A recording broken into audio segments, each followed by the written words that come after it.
moment, we have in the studio a guest who's been here before. He's Bob Smith with PATCO, and we talked to him back in December, wasn't it, Bob, that you were here, about the situation with the air traffic controllers, and you weren't entirely sure whether or not you were going to be out walking around at this particular time. Tell me what the situation is now. Where we stand with the air traffic controllers, and I also want to know what happened with you in your specific situation. Okay, first of all, we'll get to mine, and then we'll get to PATCO. I was convicted in federal court of criminal contempt on a no-low contender plea, which I was rewarded with 2 years of probation and 100 hours of community service work. As far as my personal court cases are concerned, the felony indictment is over. And the charge I was charged with and finally convicted of was a misdemeanor. There were 8 people in Miami involved, and we're now performing various community services to accommodate the 100-hour request by the court. PATCO has had some problems, as you know, since August, but I feel we're coming back to life. We have a very significant document that I came to talk about today. It's a task force commission that Drew Lewis made back in August or September, and it's written by 3 very prominent private sector businessmen. It cost the taxpayers $593,000, so I think it's time they heard Be nice if we know about it. basically what's in it. And basically what the report is a study that Drew Lewis said he would make, and he made good on his word, and he said he wanted to find out what the problems were with the air traffic controllers and the system in general. And this report is a 150-page indictment of FAA management policies, poor personnel practices, and a general falling apart of the air traffic control system in general. It basically agrees or concurs with almost everything PATCO had maintained for the past 2 or 3 years. Basically, that the FAA was an unworkable environment, that we were placed under great deals of stress, that we have a high burnout rate. It also says that under the conditions we were forced to work under, a strike was inevitable. It could be assumed that there would be a strike, that people wouldn't put up working under those conditions forever. As a matter of fact, yesterday it was highlighted on the Phil Donahue show, the portion in Good Morning America, and they had Dr. David Bowers, who's a university professor for the University of Michigan, and 2 working air traffic controllers. They didn't have anything good to say about the report. Mr. Bowers was one of the authors of the report, and he stated that now, since the report has come out, Drew Lewis wouldn't even talk to him in his office. So I think it's significant that this type of report comes out. It's funded by tax-paying dollars, and the public never is made aware of it. I think it's very significant. I agree. The 2 air traffic controllers that were on the show yesterday morning what was their situation? Had they been fired or had they? Okay, the air traffic controllers that were on the show yesterday, one of them had maintained on the job throughout the entire affair.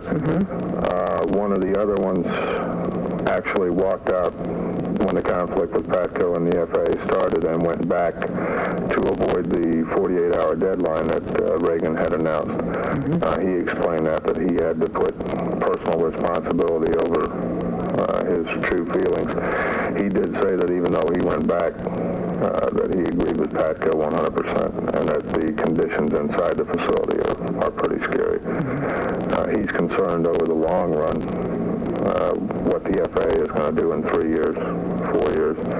I think it was interesting to hear from someone inside the facility how he stated roughly that it was more or less an emergency situation that had evolved in the facilities, It was being treated like an emergency situation, but it wasn't being publicized. It was being publicized as all is well, all is normal. Sure, that's what we heard. Yeah, Everything's fine, nothing to worry about. People are just getting hysterical for no reason whatsoever. Well, when you say concerned about what the situation might be in 3 years, what's the prognosis? What do they think the situation could be in 3 years? Well, from my personal knowledge, and he made a few references to the burnout rate, they're working with very, very few fully qualified people. The military is filling in somewhat, and the people they're trying to bring on board, there have been reports about those people being substandard. Some of them they're accepting people of a lesser quality, people they wouldn't have accepted 2 years ago that they're now accepting, trying to push through.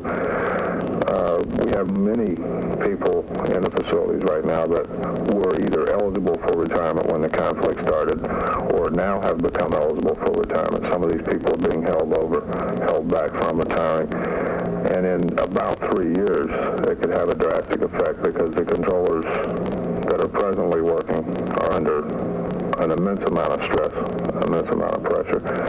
And the controllers that were available to retire are eventually going to start pitching a fit and saying, enough is enough, let me retire. About 25, I estimate 25 to 30% of the FAA's present workforce is eligible for retirement before 1984. So at the current rate that the FAA is training people and the attrition rate that people will be dropping off, I foresee the numbers as far as mass quantities of air traffic controllers as feasibly being lower by 1983 or 4 than they are now. They're just not taking the task of training 12,000 people, and they thought it was going to be a picnic. It's not an easy job. It's not an easy profession, and it's not a profession that you train people in 2 or 3 weeks. It takes approximately 5 years. So those are the problems that were brought out in the report, and the fact that since the conflict began, the same problems are haunting the people that are inside. And the report clearly states that the conditions inside are about to or close to reaching the conditions that led to the conflict in the first place. So the FAA has not done their homework very well. They've not corrected anything. They've not handled the problems. All they can handle is the media, and they say everything's going well, and the public sits back and says fine. All right, we'll continue in just a moment. We're talking with Bob Smith from PATCO.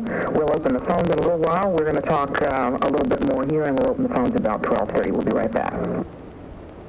Shirley Peters with you on WNWS. My guest this morning is Bob Smith from PATCO, and this $593,000 report, is that what it cost? The purpose of this was to find out exactly what the situation has been since the strike, or did the report start on what was going on before the walkout? Okay, the report was very thorough. It went into detail pre-conflict and post-conflict. So it analyzed what led up to the problem, what caused the problem. It talked a little bit about the problem, and then it discussed present conditions and how they're deteriorating rapidly inside the facilities, how the people have very low morale. They're beginning to become argumentative and disruptive and whatever. Basically the same things they accused us of being. So the report criticizes the government for having a so-called golden opportunity and blowing it. And the report was ordered by whom? This administration? The report was ordered by Secretary of Transportation Drew Lewis and Jalen Helms. Okay. Now, it's interesting that after ordering it and spending that much money on it, that this administration has obviously not seen fit to publicize it at all. Who else has seen the report? Well, that you know of? Representative William D. Ford, he's the chairman of the Civil Service Post Office Committee. He did a probe into it and analyzed it. It has been distributed limitedly throughout Washington. I personally am getting in touch with the machinist here to distribute it, but it's it's going to end up like a report that came out in 1970 called the Corson Report. The Corson Report was a report that was done when the air traffic controllers had a sick out in 1970. It said basically the same thing that this report said. It was put into a drawer and forgotten, and that's what we're trying to keep this report from happening. We want the public to realize that, to quote Congressman Ford, there is enough blame to go around. Let's just get the facts out and end the conflict. Was this sent out to all congressional representatives, do you know, or did just a few happen to come upon it? We delivered it to a few, but we haven't had the time to deliver it to everyone. But the administration hasn't made it available to Congress in general. I don't have that knowledge, but I don't imagine they would.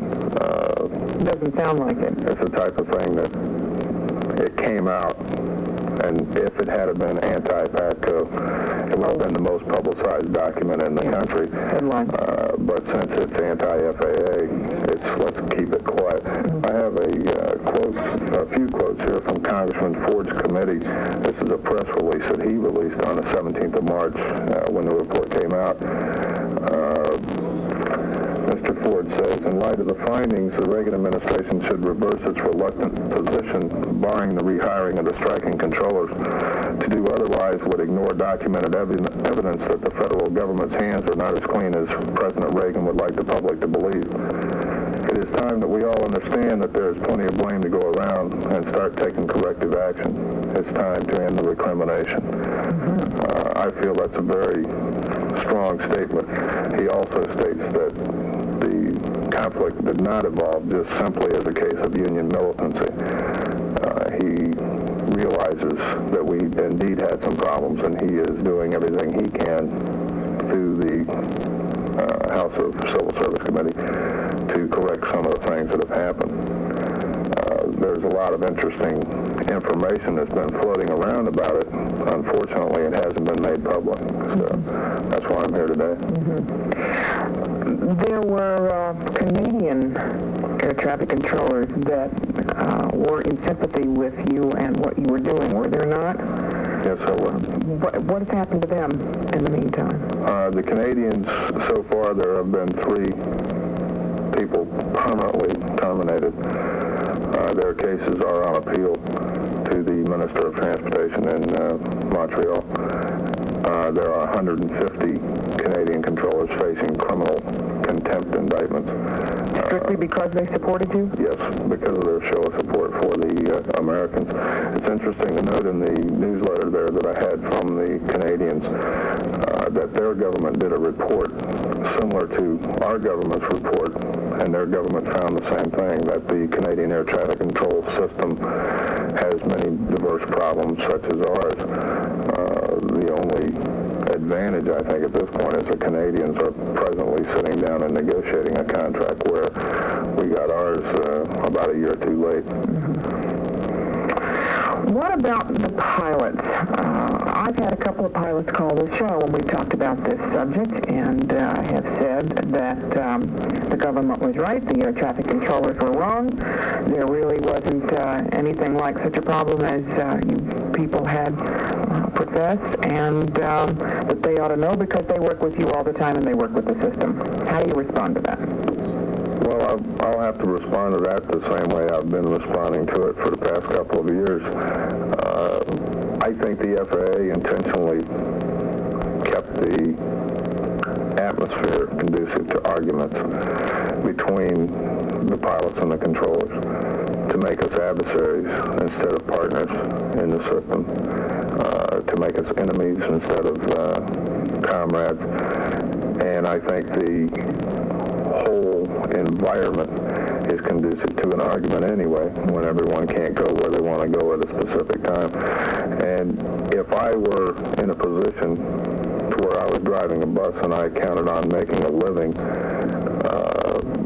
by how many passengers I carried, and then Metro Dade said, well, we're scrapping the bus program because it's not safe, I would be screaming, it is safe, it is safe. Okay, so I think they're in a very poor position insofar as what they can say, because because they're not, right now with ridership down and the airlines having many financial problems, I don't think you're going to get any of them to come out and say the controllers are right, because they're fighting for every passenger they can get, and their very livelihood depends on how the people perceive the air traffic control system and how they perceive the safety. So I think they're in a position to where they have to say certain things. I know there was kind of a campaign as soon as this thing started to run out and holler that everything's fine, everything's safe. We do have documented conversations with pilots that have told us they were quieted by their company. There were a couple airline pilots that went public early in the conflict that did get fired. There were supervisors early in the conflict that spoke out on behalf of the controllers that got fired. So the threat, you will be fired if you speak out, is always and you may lose your job, is a pretty strong motivation, I would think. Well, certainly the airline business is in big trouble these days. Partly, I'm sure, to the economy, the fact that people just aren't spending the money for pleasure trips if they don't have to. Certainly there are still people that have to travel on business, and there are still people who can afford to travel for pleasure and for vacations. But how much of the airline business problem do you attribute to people just deciding if they didn't have to fly, they weren't going to because of feeling uneasy about the air traffic controller situation? I don't think you could honestly estimate it because no one's taken a poll or anything else. I personally think a lot more would be attributed to that than the government wants to admit or the airlines want to admit. I think it's interesting now, 9 months into this problem, that the airlines are coming out and admitting it's an air traffic control problem. Most recently on the cable news network, they did a spot about a week ago to where one corporate executive from the airlines explained that right now they're at a lose a little money or break even mode, and the 22 to 25% that they're not allowed to fly would be their profit.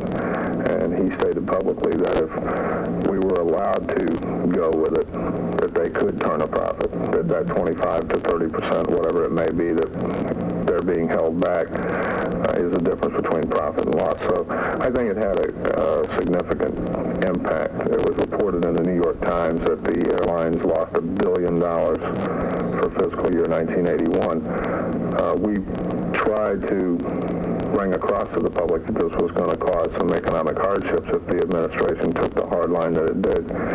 We attempted to reopen negotiations. We're still attempting to reopen negotiations. So however much money the administration wants to sit back and lose.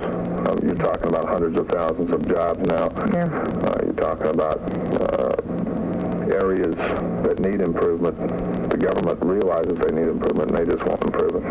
Well, I hate to be cynical, but I think that what probably would get faster action than any place else would be if some of Mr. Reagan's big business friends, who have heavy investments in the airlines which are faltering, and some of which are on the verge of folding, would go to him and say, we are losing our rear ends, and we've got to get the airline business back on its feet again, and if it takes rehiring the air traffic controllers to do it, you better do it. And I got a feeling that it's going to take something like that, because we are faced with an administration that simply does not seem to be willing to do an about-face on any issue and say, I was wrong, or I made a mistake, or perhaps we were in error there. At least I don't see that coming from this administration. That's, I think, where your toughest battle lies. Well, I think interesting enough about this report is the fact that a large cost was spent to obtain it. 5.5 months of research by, for an example, Lawrence M. Jones, who's the president of the Coleman Corporation, Stephen Fuller, who's vice president of personnel administration for General Motors. People of that category did this report, spent 5.5 months. It's here in black and white that was a government problem. And I think with the billions of dollars, it's estimated $2.5 billion just to retrain the controllers that they fired. I think it's senseless at this point. When you realize you have these problems, I think you ought to fix the problems. Yeah. It says specifically that if they train a whole batch of controllers, they're going to have the same problems. All right, we will take a break here for a moment, and we'll continue with Bob Smith, and we'll open the phone, so you can get on this at 550-9900. Right now, we'll pause. My guest today is Bob Smith from PATCO, who was here with us last December, and is here with an update to talk about the report, the government-ordered report on the entire situation with the air traffic controllers, starting with before the tensions and the walkout and the strike and the firing, and et cetera, and whatever, up through what is going on today, and which cost us, the taxpayers, $593,000, and they don't seem to be waving it around and telling us a great deal about it, because it didn't come out favorable to this administration and what they had said. And I want to get into some more particulars here that Representative Ford has come out with, but let's take a phone call first. Hello, Dade County. Good afternoon, Shirley. Hi. Bob, can I speak for a second? Go ahead. Let me say at the outset, Bob, that I happen to be totally and completely on your side from the point of view of examining your grievances and knowing as an old TCA man from Temple, Hope, and Berlin, in the airlift, that they're all legit, so you know where I'm coming from. Okay. I, however, hold on to the highest ranks in this country. I am a citizen. The list of grievances that I have against many areas of this administration is probably as long as all the bills that I have to say. Not quite as long, I don't think. But the only place that I know that I can change things that are fact, things that are out of open for interpretation, is at the voting booth or in direct contact with my elected congressmen, senators, and so forth and so on. I realize that this has been hashed and rehashed, but I don't know what other question to possibly ask you, except that knowing exactly what you were getting involved in, and with your eyes wide open, how could you possibly have that type of confrontation with this or any other administration, knowing that as far as the books were written, it was an illegal act?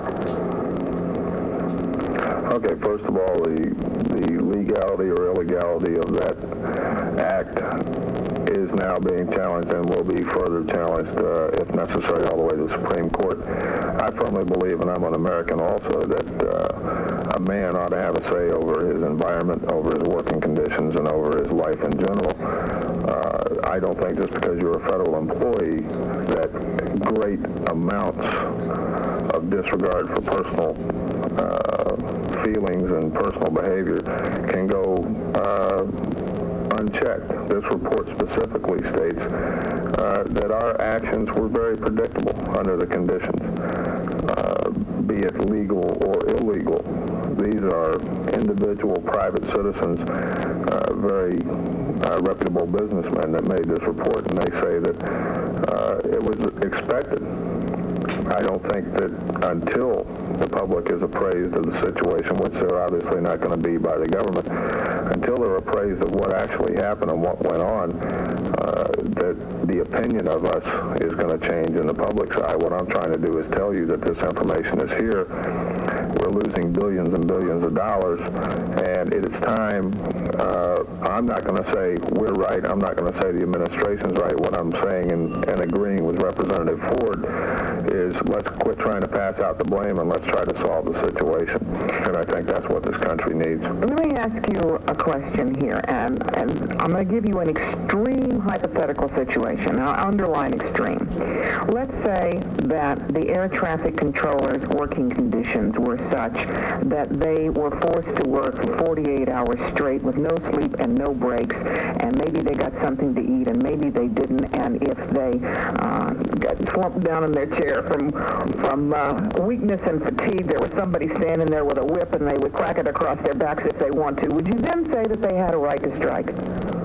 Would you then say that what they did was illegal? And I say this is an extreme example, and I'll tell you where I'm going with this in a minute. That's what we talked initially, right? Yeah. Mm-hmm. I would say that sort of comes more under the category of just plain mental cruelty. Okay, now what we have to do, you see, is come up with whoever's definition, and it's going to be different with everybody you talk to as to how extreme a condition can get before you are allowed to take an action that somebody might consider illegal. You see what I'm saying? It's surely 100%. However, we are dealing here with a situation that did not arise in a period of a week or a month. Right. It was an ongoing situation for many a year. Mm-hmm. Now, the extreme cruelty that you are describing is something that normally, if an employee finds himself in that kind of a situation, usually within 1 week you hear the screams and that's the end of that, and something has to be done about it one way or another. Mm-hmm. But something, there's an old saying, if you can live in a world for 50 years, you can live in it for 75. I'm not sure I agree with that either. I don't even know where I got that old saying. I just came up with it. You just made up that old saying. Yes. Now, I'm not sure I'm going to agree with that either, because people in situations tend to change. I just thought it would fit. But, what we're dealing here, we're really, and this is where I disagree with Bob, although I'm with him 100%, honestly. I've been there. Mm-hmm. He says that the report has just come out now, indicates that their actions, that is, PATCO's actions, were predictable. I am furious with the powers that were in place at the time for PATCO for not reading the predictability of what administration was going to do. And this is where I'm really angry. Why doesn't that work both ways? For them. Why doesn't that work both ways? Why can't you be furious at the administration for not foreseeing where this would go on that side of the issue? Really, my dear, I'm always furious at the administration. Okay. But I can't do a thing about it by breaking any law, including a 30-mile-an-hour zone. Okay, I have one more question for you. What would you suggest that they should have done in order to rectify the situation rather than what they did do? I will answer that as soon as I refresh my memory. Bob, when did you fellows go on strike? August 3rd. When did Reagan take power? January 20th?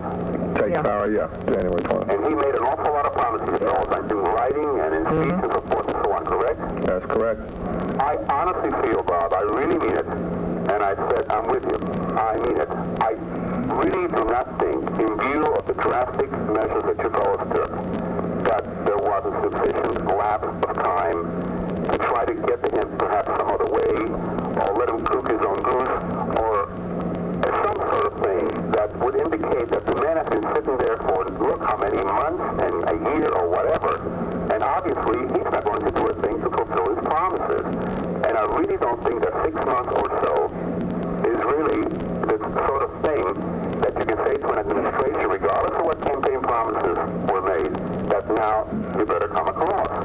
And that is where I'm really angry with you guys, not because of what your demands were. They were just, and I know they're just, but they're not seeing the predictability of what that particular administration was going to do. Well, first of all, I will tell you the problems that we faced were 10, 12 years old. It had gone from one administration to another administration, into another administration, and then finally into the fourth administration. PATCO's patience was exhausted. We had tried every remedy as far as lobbying congressmen, walking the Hill. We sent 1,000 people on April 1st last year to Washington to walk the Hill with our handouts, with our request, with a proposed bill that we wanted introduced into Congress. We did everything feasible in the time limits, and you're talking about over a 3 or 4 year period. The administration was put on notice in 1978 when they violated the contract then that they had agreed upon in the 78 negotiations. They were put on notice then.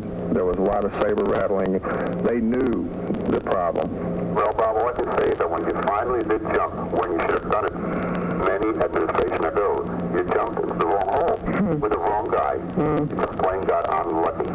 I thank you for your comments today. Bye-bye. Well, to finish up on that, I'd just like to say to the caller, we may have misjudged the administration, but I think for this to continue indefinitely, and it's into almost 9 months, is not doing either side any favors. And most of all, it's not doing the American public or the airline industry any favors. And I think it's time for people to quit being petty and sit back down and say, okay, now that the facts are there, let's deal with the problem. All right, let's take a break, and we will be right back.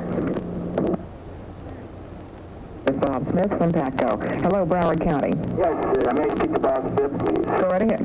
Bob, in view of the control strike, are you trying to imply that they're the reason for the...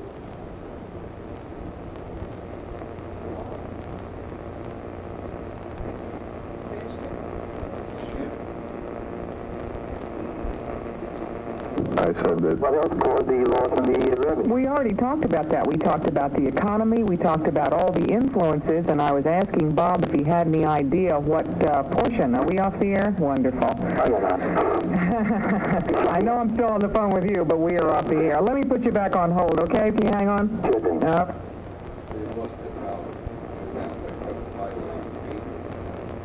Again.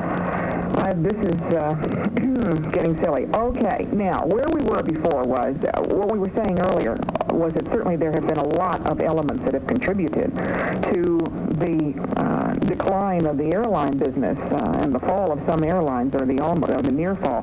I had asked Bob if he had any idea what percentage the air traffic controller strike had to do with that. Certainly there are some people that maybe if they didn't have to travel might have decided, I think I'll put it off for a while because I don't know how safe the situation is. We have no idea what percentage that was. Are you contending that it had no influence at all? I would say no. Well, there are too many other factors to consider, and the fact that here's another thing. The safety record on the new controller system is, I would say, just as good as it ever was under the controller system. That's because that's all that you've been told. Agree with that. Did you hear what Bob just said? No, I didn't hear his answer.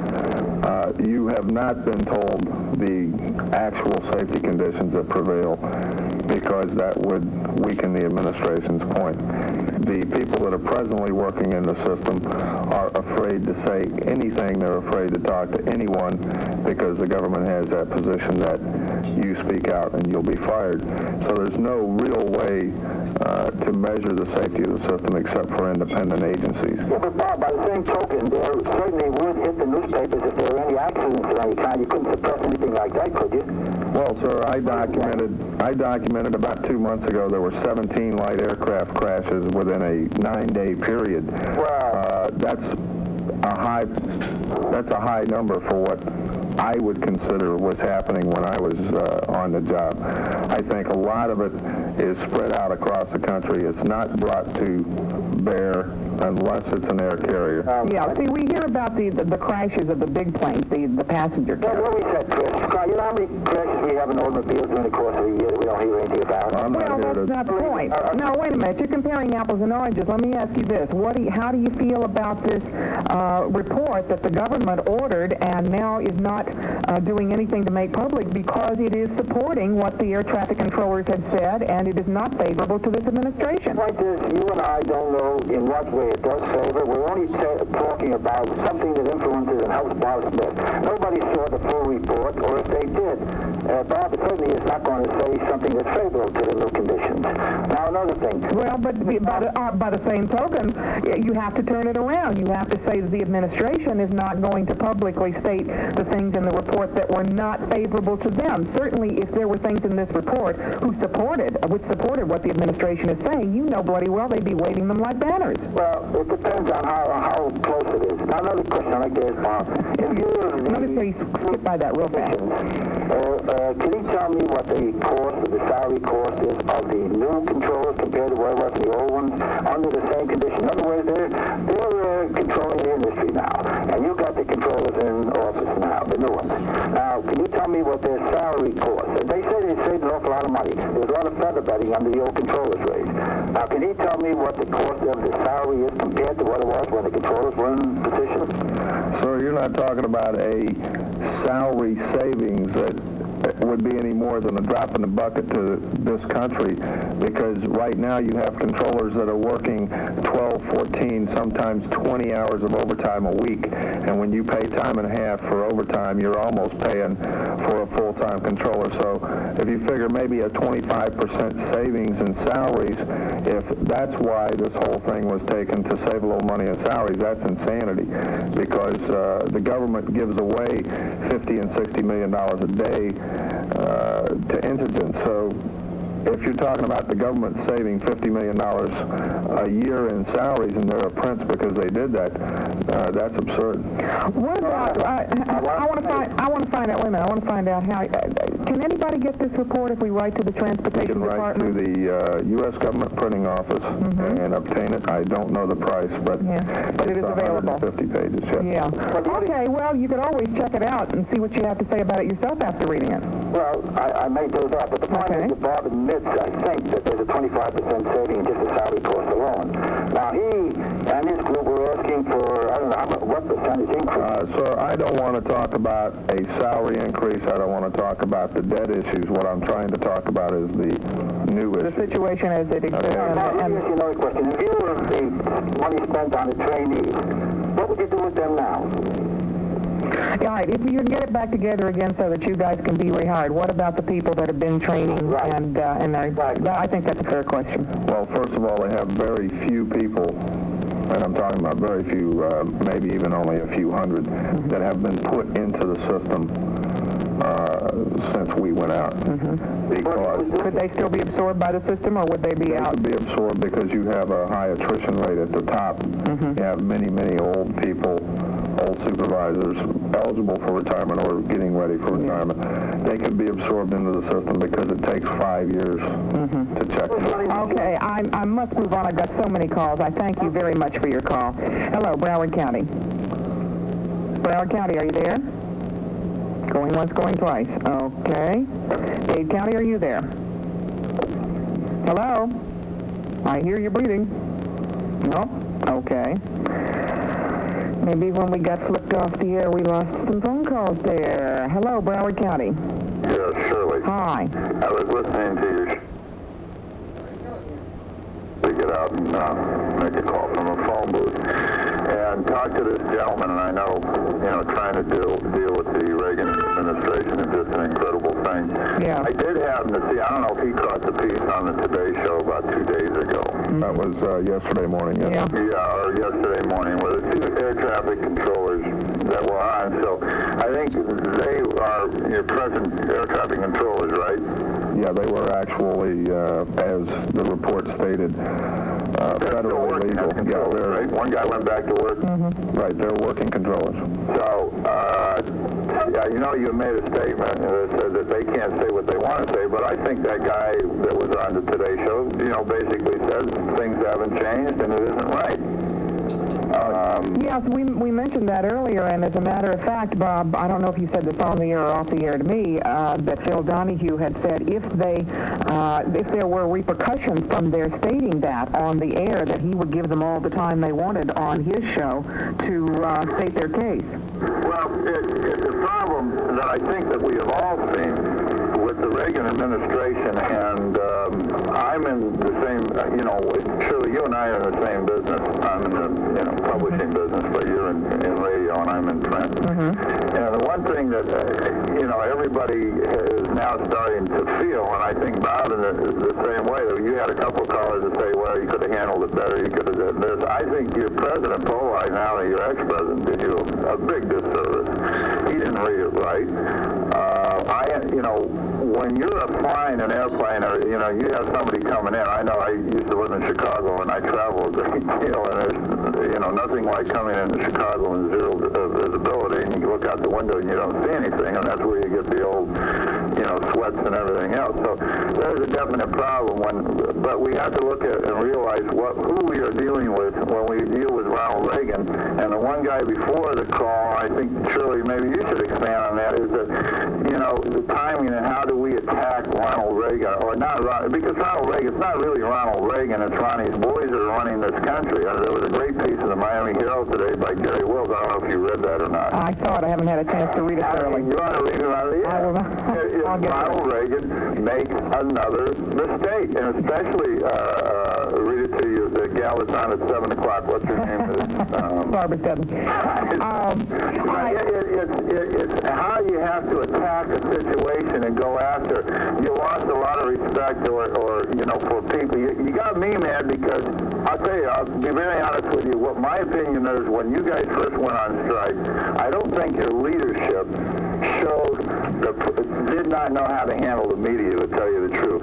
And the Republicans even have classes on that. Surely. Oh yes. They do. What you did, Bob, was that you made me mad, mainly because you tried to scare me that I couldn't fly. Now, there's pros and cons to each situation, but I know a lot of airline pilots and captains, and they're not going to, if the skies are unsafe, they're not going to get up there and fly. Well, but I think you have to, I want to make two comments here.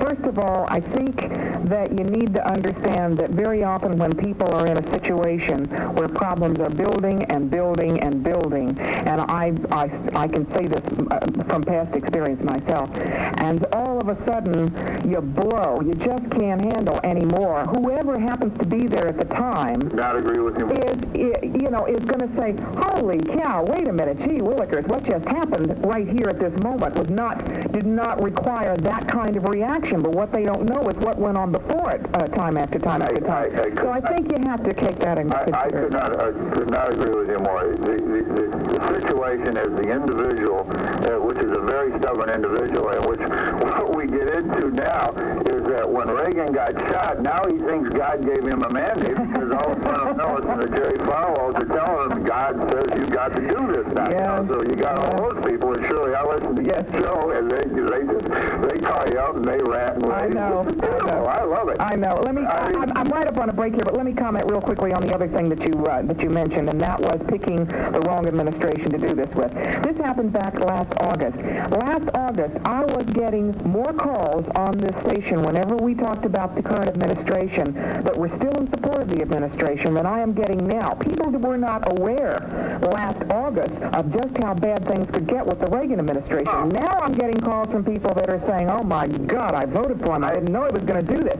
They weren't saying that last August. I know that. I did a show, and I got the table, but I did a 4-hour show with Al Rantel with Bill Lane, the chairman of the Republican Party. I used to be, I was James Burns' campaign manager in Chicago. And I said these same things, and this was before last August, and what would happen, what Reagan's little Freddie fruitcakes would do. Yeah, but what I'm saying here is that I don't think you can expect the PATCO people any more than the rest of us to realize what they were up against at that point in last year. And I thank you for your call. I'm right up on a break. Okay, nice talking to you, but I just wanted to put those couple points in. Good luck, Robert. All right. Thank you, sir. Thank you for your call. We'll get back to our phones in just a moment. Let me tell you how you can... That was sympathy, support. County. Hi, Shirley. How are you today? Fine, thanks. I would like to ask your guest a question. It really is not so much to do with PATCO, but perhaps you can give me an answer. Are the airlines subsidized by the federal government? In many instances, they are. In other words, we are paying for you people being fired, not getting the protection we need as taxpayers. Yes, you are. You're paying very drastically. Well, I think that's where we ought to get going and let the letters come in from the taxpayers. I think it might be a terrific idea if you could get a list of the big stockholders in the major airlines and send them each a copy of the report. I think that would probably do more for you than anything I can think of, because then they get on Reagan's back, supposedly, because they realize why they're losing, part of why they're losing money. I thank you for your call. Okay. Okay. Hello, Dade County. Hello? Yes. Can I talk to the controller? He can hear you. The ex-controller. Go ahead, sir. Yeah, what was your salary when you got the job? I think you were making a nice living at that time, right? What is your point? My point is, they deserve everything they got. Ah. You think it was a nice thing for them to leave everybody stranded with children, and then just because of a few dollars, But on him? sir, Yes. aren't you only looking at one side of the issue? No, I'm looking both sides. I don't think so. It doesn't sound like it. Reagan's prestige go up 100%. What he did. At the moment. You want to know something? You want to know something? The administration that was in power at the time, would you be willing to allow a two-way conversation, or do you want me to hang up? Thank you. Was the administration that was in power at the time and for the first few years of the Vietnam War, did their prestige go up? And what was the prestige of the administration when the Vietnam War suddenly was found to be something that we should not have been in the first place? What I'm asking you is, cannot the perspective change when you get a better look at all of the circumstances? And I don't think you have gotten a better look at all the circumstances. I think it's a nice thing for them to walk out and leave children. The man is a record. He's going to play in the same groove, and he's not going to listen to what else is being said. And I don't talk to people that don't, converse. You want to make a speech, go someplace else. Hello. Hello. Yes. Okay, I'm very upset with the last statement. First of all, I am an airline captain. The question of subsidy to the major airlines is absolutely ridiculous. My airline nearly went broke 2 or 3 times, and we were absolutely refused subsidy by the United States government. The other thing, we're talking about reports. How about talking about the NTD, National Transportation Safety Board report, quoting sabotage, overloading of equipment, overloading of computers by the controllers, and their total attitude towards the airline industry. There are many, many complaints that we have against the controllers as far as their attitude and the things that they were asking for, including free passes on any airline, which they have no right to because we're a private company and they're a government agency. Do you want to answer a couple of those? Bob, you're on. Yes, sir. I'll respond to the NTSB report in this way. That is a federal agency reporting on another federal agency. I was indicted on a felony charge. I was drugged through court for 7 months for disobeying a court order. If they could prove sabotage and they could prove overloading the equipment, you'd have people in a federal penitentiary. That's absurd. There's no controller that ever purposefully overloaded a computer or tried to sabotage any equipment. As a matter of fact, this has been a very peaceful conflict for the past 9 months. 4 or 5 days into any other strike, you'd had people shot and laying on the street. The only people that were shot in this conflict was when one of the working controllers shot one of the strikers. So I'm saying one federal agency is not going to cry wolf against another federal agency openly. Yet you are willing to take a federally subsidized report shooting people.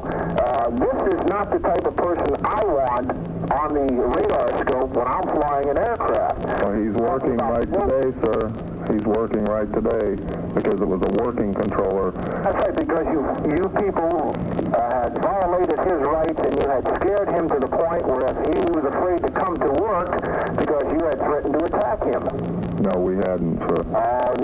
That's the whole complaint. They have over 110 controllers right now saying that you did and ready to go on record with subpoena power to come out against your union, which is not a union anymore and has been decertified, who will say that you did threaten them.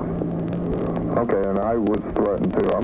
I'm not here to talk about threats. I'm not here to now talk you about also came out and you talk about safety.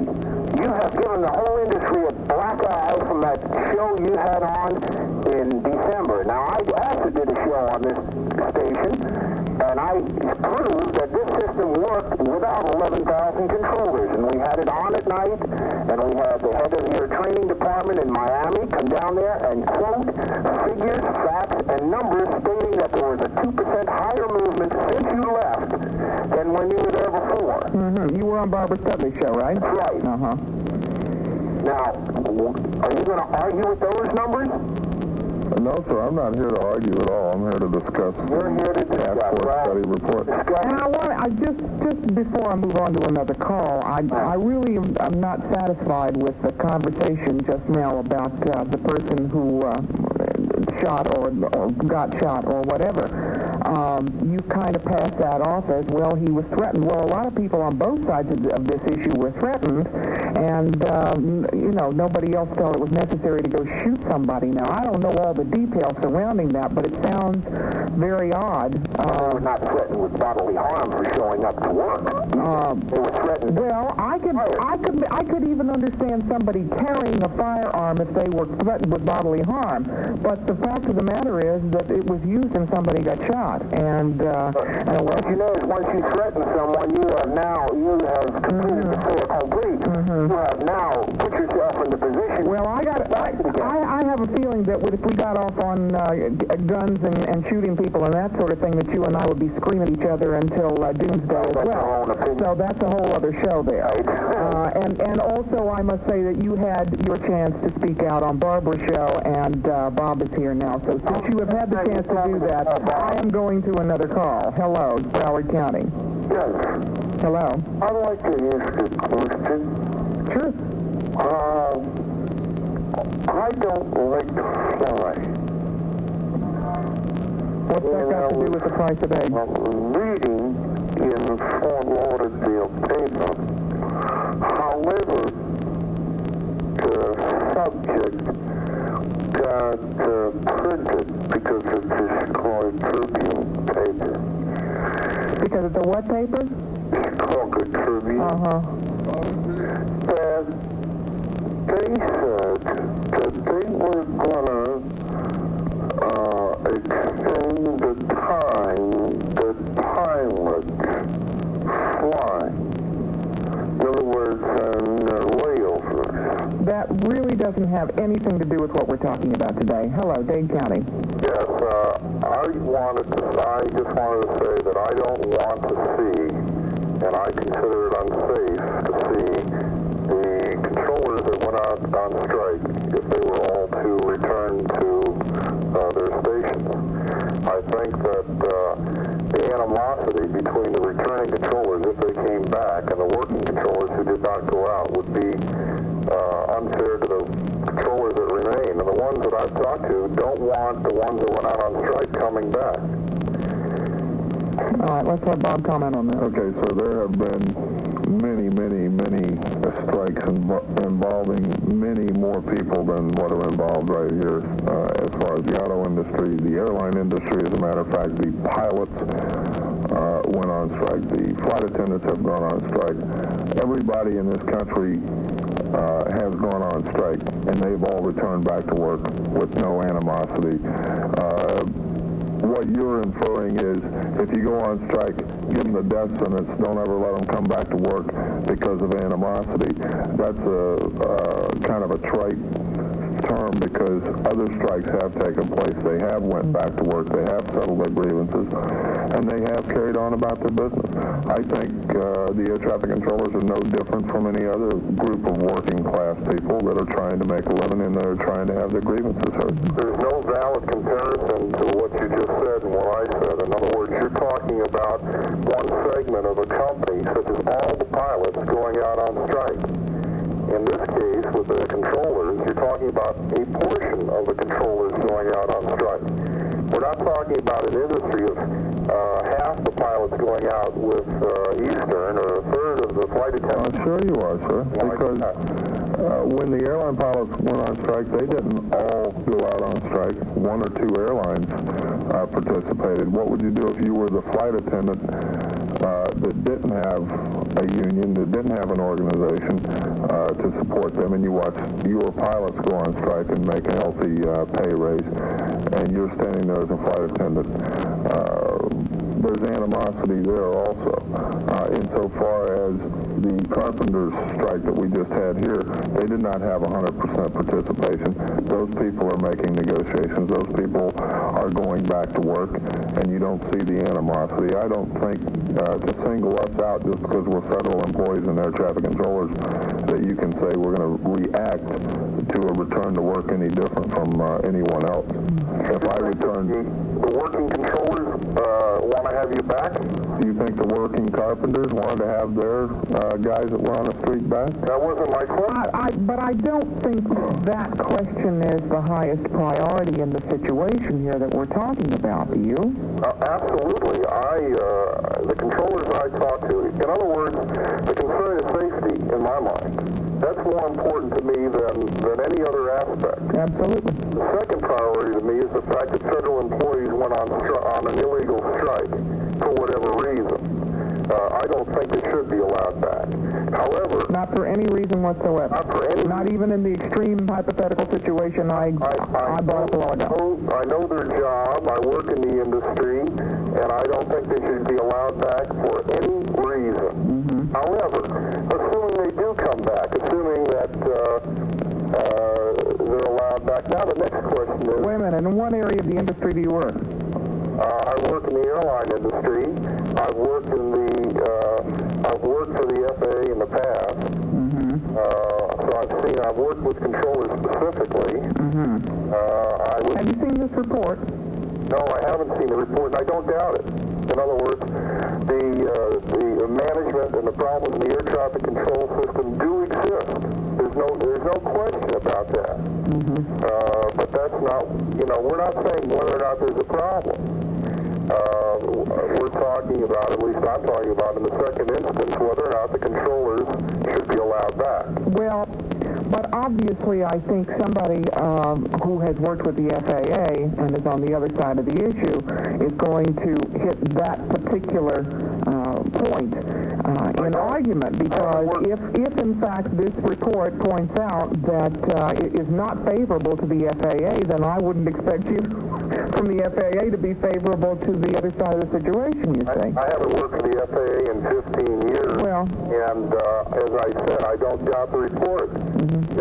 I haven't read it. I can't agree or disagree with it, but any criticism of FAA management or bad conditions and equipment in the air traffic control system, based on my experience, I agree with. I do not agree with the strike, and the people I've talked to who are back on the scope, who are working, the ones I've talked to do not want. I mean, they put their, there's a lot of pressure on them driving through those lines, people yelling scabs at them and so forth. They do not want to sit side by side with those people again. I've heard that. I've heard that yelled, haven't you? At an awful lot of strikers in other industries. I mean, 'twas ever thus when you have people that are striking, union strikers. I don't remember any settlement where you can take a class of people like carpenters working for one company and divide them up that way. And take for an example the coal miners strike that lasted over 14 months. They went back to work. They settled their grievances. There were half a dozen people shot the first 2 days of that strike. That's animosity. They went back. They pulled it back together.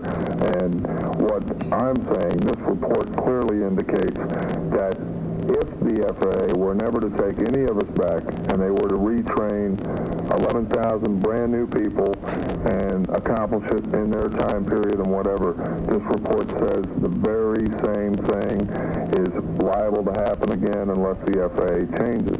Now, I don't question that. I don't question that. So you're saying every 6 or 7 years we ought to just fire everybody and rehire and retrain? Is that? No, I don't say that either. What I'm saying to address that issue is that management changes should be made, but I do not believe in federal employees striking, which is the difference. Well, but you see, we keep coming back to that same dead end. If management should change things, and if the workers cannot get things changed any other way, what would you have suggested that they do after trying for how long? I would have suggested a heavy public relations campaign. I would have suggested political pressure. I would have suggested attempts at arbitration. I would have suggested anything except a strike. A media campaign and the pressure you're talking about costs a lot of money. You've got to be very well funded to do all that. Yeah, come on. That's an area I can tell you about in the media. Certainly, we know how much things like that cost. And you're talking about, as with everything else it seems in this day and age all over the world, whoever's got the money is the one that's going to come out on top. That's what talks. Unfortunately, we are getting to be a planet that is based on greed, so I'm afraid that's where it is. I thank you for your call today. From the Committee on Post Office and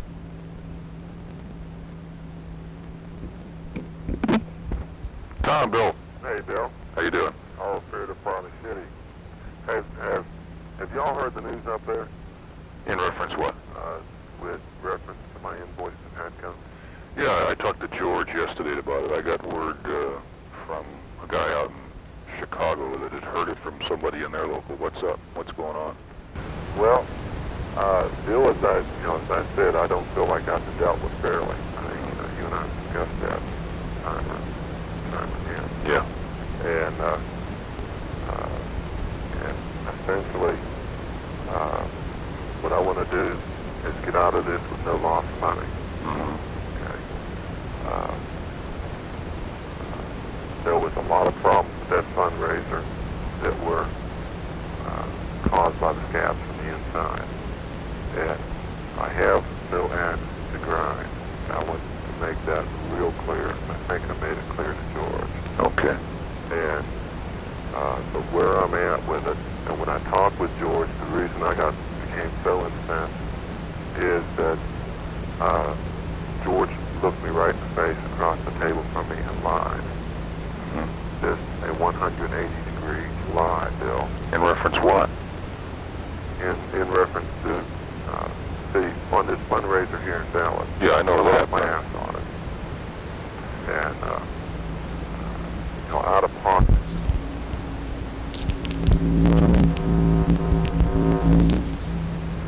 That whole deal. PATCO didn't cough up a dime for any expense at all on that. And essentially I worked for 6 weeks for nothing on it. And I was going to bite the bullet on it and say, okay, then I'll get it back on the deal in Houston. And I had already talked with a lot of people on the deal in Houston. And well, from what George told me, he hadn't really shut the door on that deal in Houston. It was a matter of the way he put it, reviewing what had happened in Dallas and seeing if it was going to be worth it for all the time and effort. In my estimation, he shut the door on it. And he had told me that, that we're not going to do a deal in Houston. And I said, George, you're lying. I talked to Frank Juarez 2 nights ago. He told me that you and he already discussed it and that you already agreed there's going to be one in Houston, but Holiday's not going to be involved in it. No, I don't know anything about that part. And that he told people in this office to essentially pick my brain, but don't make any commitments to me. And I said, aside from that, nobody from PATCO National has ever called me up and told me that we haven't got a deal anymore. And as far as I'm concerned, it's the same old, same old. And he said, well, after he stammered and battered, I just said, George, I felt like it was coming to this. I gave him the invoice, and of course he said, I'm not going to pay it. And so I said, that's why ACA's copy on it. And where I'm at, Bill, if I'm not paid, I'm going to meet with Casey and Landry, my attorneys. We'll have a lawsuit filed by no later than Wednesday. For how much? For the total contract plus lawyer fees and legal travel expenses. Okay, what contract now are you talking about? The one that you drew up with Gary? Okay, not only the one I'm talking with Gary, and I don't know if you know it or not, but that entire executive conference call of December 23rd, when the executive board voted 8-1, I have that entire tape, and George Brandon gave it to me when he was trying to get Paul out of his eyes. I was doing some things with it, as far as the press goes, and he had given it to me. And I played that tape from, I now got 3 copies of that tape. I played it to my attorney, and he just couldn't believe what was on that tape. The tape is very explicit. It has Bob Polwright saying, "Gentlemen, let's vote on the question." And it has every member of that executive board. The only person that voted against that contract was Charlie Campbell. It has Gary Eads giving his proxy to Charlie Phillips. Not Charlie Phillips, but I think Larry Phillips. Yeah. And Larry Phillips voting yes proxy for Gary Eads. And I have a written contract with Gary Eads. Then I have photographs of the entire marketing plan that we did up in the office up there. And all I want out of this thing where I'm not hurt financially. Like I said, I felt a lot of good friends of just regular old PATCO members. And I have no desire to fuck PATCO. I never have had a desire to fuck PATCO. Although I'm not going to allow myself to take a financial hit. That's about where my position is. I don't. What amount of money are you talking about to get out of this thing? $7,500. And that involves what, the 6 weeks? What it involves is $7,500, and I will sign a statement that all claims against PATCO have been satisfied. And I'll give you all back the tapes I have, the photographs I have, and I'll just go on my way, and I won't motherfuck PATCO. I won't do anything to hurt anything that we've discussed or anything of that sort. But, and even if you all don't, I don't intend on sitting down here in Dallas thinking up ways, to hurt y'all. Okay? But I will recover my money, or I'll get the satisfaction of not having it. That is exactly where I'm at with this bill. Okay, have you talked to George any further, except for the conversation you had with him? No, here's exactly what I did. The only person I really talked to was, really talked to was Gary Green. And that was because Gary and I are, at least I feel, we've grown to become pretty close friends. And Gary Green knows what the story was on that show. Gary Green knows what he had to do just to get the hall rented. And there was just lots of things happened in that show. And the fact that it came off at all is amazing. After, when you have 2 or 3 congressmen calling you up, a board of regents from the state calling you up, and a petition sitting in that UTA office with 350 signatures on it, wanting the show to be canceled. And when you have UTA forbidding you to advertise, the show, the fact that it went off at all, is a major, major success. And, where I'm at now, I want to just go on my way with my business the way I was going on with my business in November. And, Okay. Well, let me get with Gary, talk with him. now, I am probably going to be out until about 8 this evening. There's been somebody on him, and I am not making any kind of accusations on this at all, because someone may have done it just to be funny, but I have an unlisted phone number. It's virtually impossible to get my telephone number. And the only people that know my telephone number are close friends and people I can work with.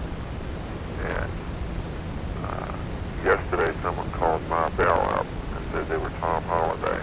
The telephone number is 279-2146, and I want to disconnect my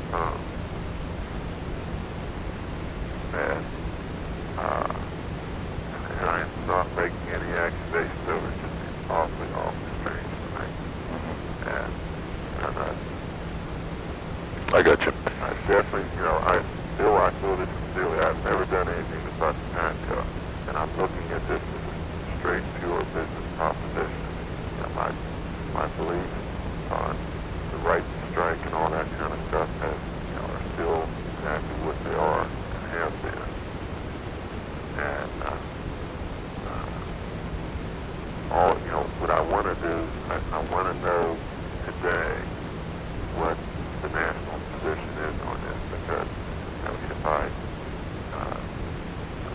I give Doug the money to start the case, I'm going to win it, and I will win it through whatever methodology I need to make sure that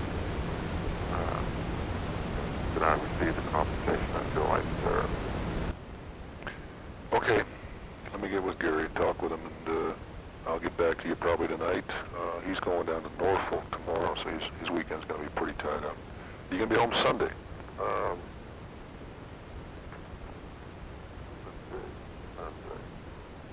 Let me give you a call this evening, because I'm probably going down to River this weekend. Okay.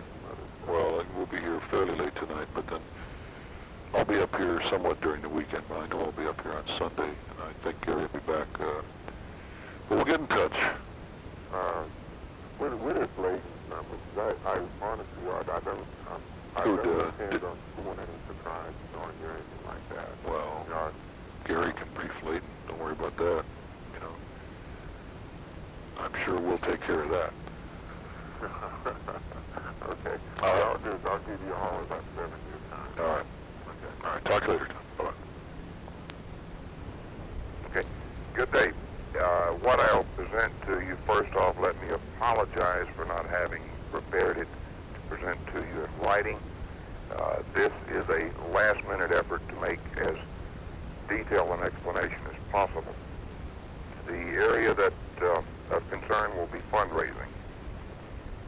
As George can explain to you, the Southwest region has been active for the past 6 months in a number of areas of fundraising, including Las Vegas Nights and the unsuccessful Freedom Variety Show that was just held. The Las Vegas Nights have been successful in raising cash in the terms of $4,000 to $5,000. However, they involve a tremendous amount of work and an obligation on 50 to 60 people to work to successfully put the program over. There is another area that I would like you to consider. It's an area that there may possibly be some question as to the legality. I have discussed it briefly with Ken Conklin. I have discussed it briefly with Dick Layden. I have discussed it briefly with an attorney here. It is an area that I'm familiar with in that we did the same type activity 3 different occasions in North Carolina a few years ago. What it involves would be the formation of approximately 10, preferably 15 different groups to be held in major cities around the country. That would be the formation of a support group that could be named, as an example, the PATCO Dallas Fort Worth 500 Club, or the PATCO Houston 500 Club, or support group. You would seek a minimum of 200 participants and a maximum of 500 members in each support group. That would be interested persons who are willing to donate $100 toward the continued operation of PATCO and direct assistance to the Legal Defense Fund. Each segment, if successful, for a total of 500 persons, would be a total income of $50,000. The only benefit any of the 500 would have as a result of their membership in that group would be eligibility for one of 5 to 10 prizes ranging in value, with a drawing to be held possibly August the 3rd nationwide.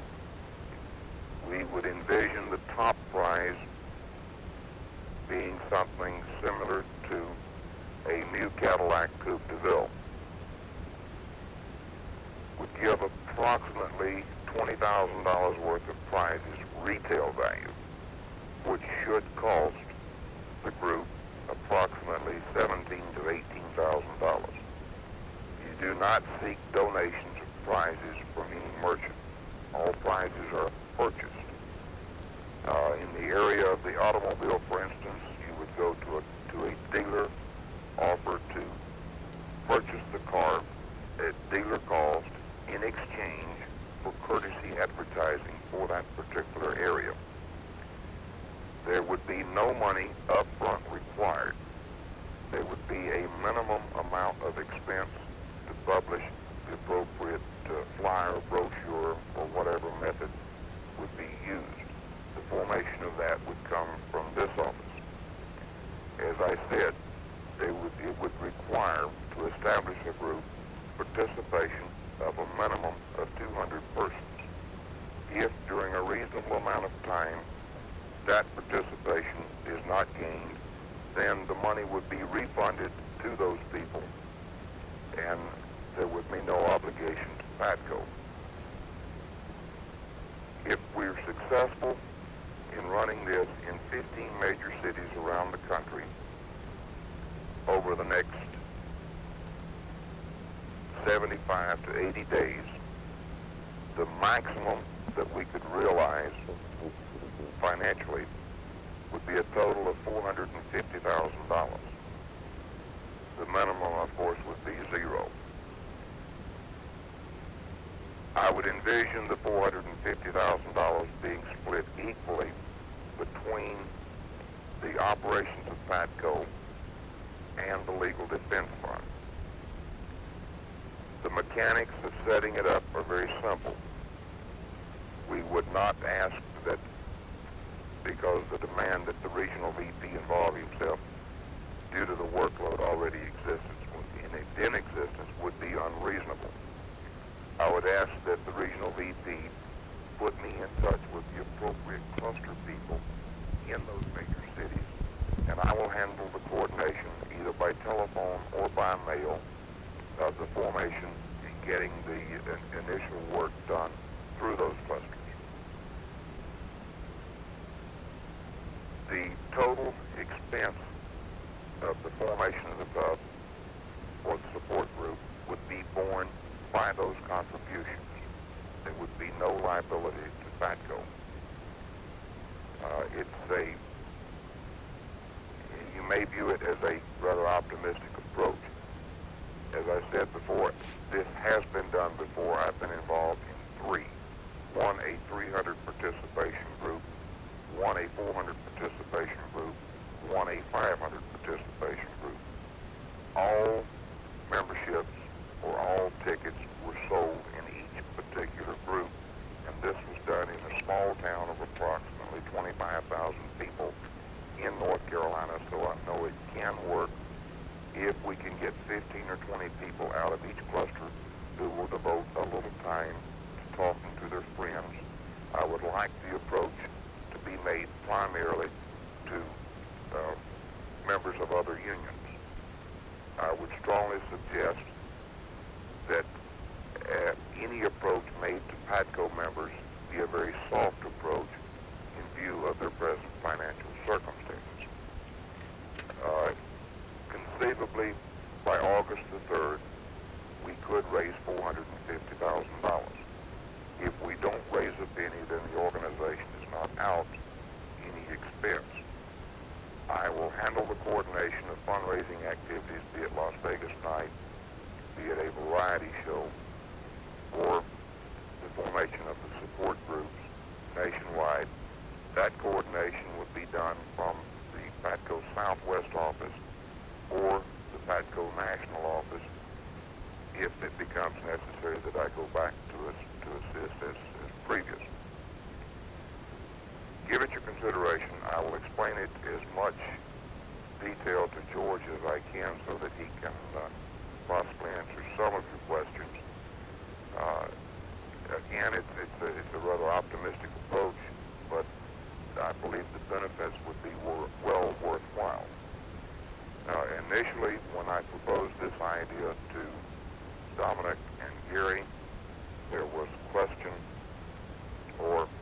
had asked for some consideration of salary. We will waive that request until such time as we prove or that there is actually a benefit to PATCO from the fundraising activities. As far as the variety show idea goes, that is not completely dead. There were some mistakes made in the last one that we can learn from. There is a possibility of forming another to be held in late July or August, possibly in the Houston area. We will coordinate that with the board or with the national office at a later date. Thank you for your time. Again, I apologize for the format that this is placed before you. I had hoped to have it detailed in writing. Unfortunately, the last 2 weeks, the workload in the office just hasn't permitted it, and I'm sure you're familiar with that. Thank you for your time, and I'm available. Headline. This is Section 1, page 4, Chicago Tribune, Wednesday, May 19, 1982. Headline. PATCO in heavy block caps isn't standing pat in fight for jobs. Chicago Tribune. Press Service, Washington. The death rattle was heard around the country. At least it sounded like a death rattle. It appeared the victim had been crushed to death, totally run over and squelched by a very powerful force. That was 9 months ago. By now, everyone figured the patient surely had died, but buried and forgotten. Forgotten perhaps, but the patient is alive, barely surviving, struggling for breath, but still showing a faint heartbeat and some signs of life. The patient is PATCO, Professional Air Traffic Controllers Organization. The union, the President of the United States went after when its members went on strike. The President had fired the bulk of the membership, 11,200 of them, when they defied his deadline and refused to come back to work. Not only did he fire them, he vowed they never would work as air traffic controllers again, at least not for the government. The public has long since forgotten the striking air traffic controllers. Planes still are flying, right? No mid-air crashes have occurred. The story has faded from the newspapers, and even the noisy pickets around every control tower has disappeared. The last PATCO picket line broke up 2 weeks ago in Cleveland. The union got busted by the government. With its membership out of work, PATCO decertified as a bargaining agent was forced to file for bankruptcy. So the union should be dead, yet PATCO is alive. Its national office in Washington, D.C. still is open. Robert Poli, who was the president of the union at the time of the strike, no longer is there. He resigned in the hope that President Reagan would relent and rehire his out-of-work members once he was gone. Poli resigned in early January, and the president has not relented, but then neither has PATCO. With the new president, Gary Eads of the Kansas City region, and out-of-work controllers staffing their office for no pay, they are very much alive. The president thought we were dead. The public thought we were dead. But, surprise, we're still around, said Bill Taylor, an air traffic controller from Tucson, Arizona, who has moved to Washington temporarily to help keep the union going. The government has fired our people and decertified us as a union, but we are still a union. The government used the prestige and power of the American presidency to union bust, but we are still here. We are the lifeline for those controllers who are out of work. On a wall in Taylor's office hangs a picture of a kitten clinging precariously to a clothesline. Beneath it is printed, hang in there. There's a message that pervades the PATCO office. With 30% of their members still sending in $5 a week dues, they are just barely able to hang in there. I wouldn't be here if I didn't think that these controllers would eventually get their jobs back, Taylor said. I have not seen my wife and kids since January because I sincerely believe it will happen. Taylor is one of 15 workers in the PATCO office. Of that 15, only 5 are paid. The rest are hanging in there. Some are living on savings, some are living on their wives' incomes, some are selling their houses to make ends meet. but all of them are trying to make it until the day the Federal Aviation Administration rehires them. I hear they don't just want us back, Taylor said. They need us back. That is why it is going to happen. Our people want to get back to work. We want an end to this madness. I want to get back to a normal life is something I hear from the members 7 days a week. Our lives have been turned upside down. We have been tested like no other union members in this country have been tested. And we are making it. There is no other group union-wise that has developed more commitment to each other, no more stronger bonds, no more love within the rank and file. Nobody will really know what we've gone through. Our heads were up when we went into this, but we never wanted to do it. Controllers, you know, are like pilots. They love flying. They love their jobs. We didn't walk off the job because we hated the job. We walked off because we hated the environment we were working in. It was ridiculous, ludicrous. Here we could control 10 or 12 planes at one time with thousands of people on them. And when we said turn, the plane turned. When we said descend, the plane descended. But if we were to complain about a piece of equipment, we were looked at as troublemakers by the FAA supervisors, and the next day we'd still have to work with that equipment. The issue with the controllers was the way they were being treated and the safety factors. We had no say in safety conditions. None. The federal government, the greatest public relations firm in the world, did a good job to make the public think we went on strike for money. People do not sacrifice what we sacrifice just for a pay raise. Men with 24 years on the job, with only 3 months left to go to retirement, walked off and lost everything. You think they'd do that just for money? Taylor is the first controller convicted of the federal felony of striking against the government. The first in the country, he points out, convicted of breaking that law. He's on probation. I'm a convicted felon. I'm on probation and lost my right to vote right now, Taylor said. You think I did all this lightly? I'm still a controller at heart. The fact we went out on, and this is in parentheses, on strike, was to draw attention to the problems in the aviation system. I would still like to see the system corrected, whether they hire me back or not. I still care. Done all from Taylor as a hotline machine with a weekly message for out-of-work controllers who call in. Lights still flash on as calls come in. In 3 days, it had been called 910 times. 40% of the fired controllers have gotten full-time jobs, Taylor said.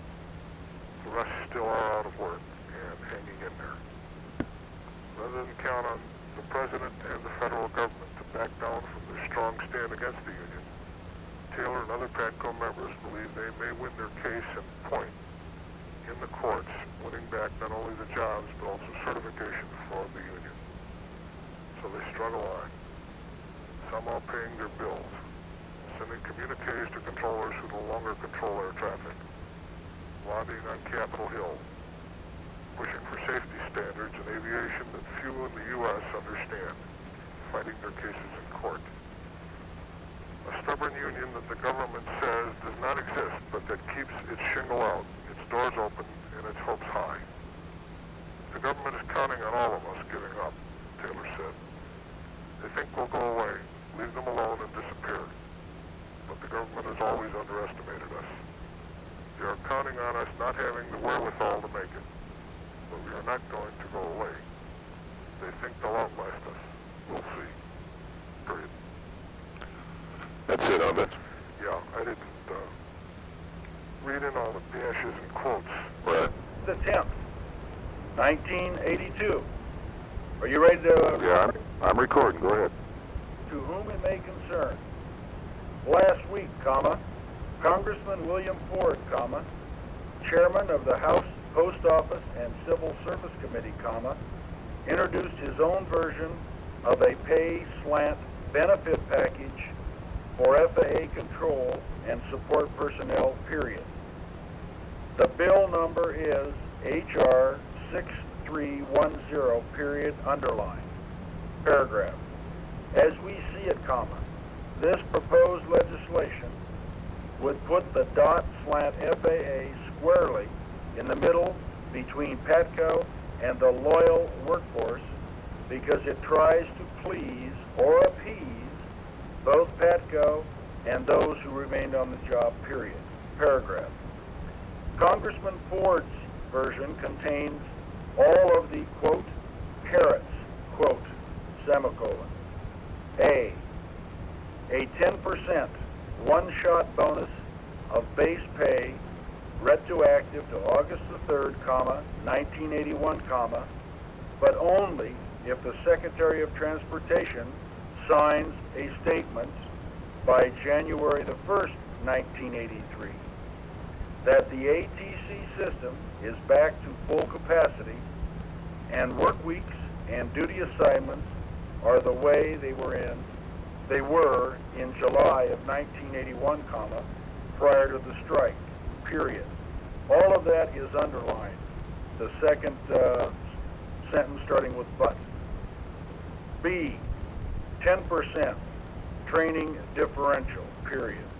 C, excluding all premium pay from the maximum aggregate salary limitation, period. D, resurrection of the second career, that's in quotes, second career program, period. Paragraph. The proposed bill also would lift President Reagan's ban on rehiring the fired striking controllers back into the FAA, period. Paragraph. So, comma, Congressman Ford has dangled a pay slant benefit package in front of the workers and opened the door to the PATCO militants, period. Paragraph. We all know that we cannot possibly be at pre-strike levels by January the 1st, 1983, and so does Congressman Ford, underline Ford, exclamation mark, paragraph. If you like this proposed bill, comma, do nothing, period, paragraph. If you don't, underline the word don't, like it, comma, call your local congressman and congressmen/women on the House, Post Office, and Civil Service Committee and let them know how you feel, period, paragraph. Spread the word, comma, call people in other facilities so that they can let their elected representatives know how they feel, period. And then a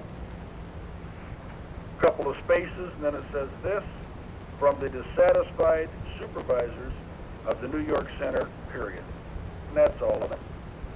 No signature, no identification, right? No. No, in fact, it says from the, then it's got dissatisfied supervisors of the New York Center, and it's up a little higher. It looks like they had something else, and then put in the word dissatisfied. It looks like they could have had satisfied supervisors, but then they scratched that out and put in the other word dissatisfied. When they put it in the typewriter, they got it off. Yeah.